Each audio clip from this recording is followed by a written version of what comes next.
దేవుని యొక్క అతి శ్రేష్టమైన నామమునకు మహిమ కలుగునుగాక. ఈ ఉదయకాలము మీకందరికీ వందనాలు తెలియచేస్తున్నాను. ఈ దినము మిమ్ములను బలపరచు దేవుని మాట నీవు చేయు ప్రయత్నములన్నిటిలో నిన్ను ఆశీర్వదించును. ద్వితీయోపదేశకాండము 15వ అధ్యాయము 10వ వచనం. మీ దేవుడైన యెహోవా నీ కార్యములన్నిటిలోనూ నీవు చేయు ప్రయత్నములన్నిటిలోనూ నిన్ను ఆశీర్వదించును అనే మాటలు మనకి భాగంలో కనబడుతున్నాయి.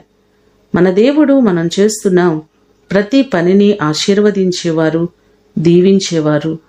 ద్వితీయోపదేశకాండము 28వ అధ్యాయము 8వ వచనంలో చూస్తే, నీ కొట్లలోనూ నీవు చేయు ప్రయత్నములన్నిటిలోనూ నీకు దీవెన కలుగునట్లు యెహోవా ఆజ్ఞాపించును, ఆయన నిన్ను ఆశీర్వదించును అనే మాటలు మనకు కనబడుతున్నాయి.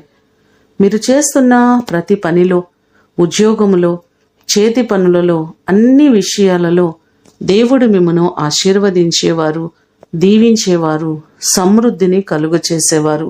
ఈ మాటలు వింటున్న మీ అందరి జీవితంలో దేవుడు గొప్ప కార్యములు చేసి ఆయన మిమ్మను ఆశీర్వదించునుగాక. ప్రార్థన చేసుకుందాం.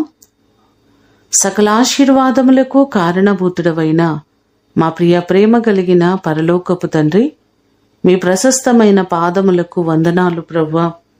మా ప్రియులెల్లరినీ జ్ఞాపకం చేసుకోండి. వారి చేతుల కష్టార్జితమును దీవించండి. వారు ఏ పని చేస్తున్నారో ఆ పనిలో మీ దీవెన కావాలి, మీ ఆశీర్వాదం కావాలి.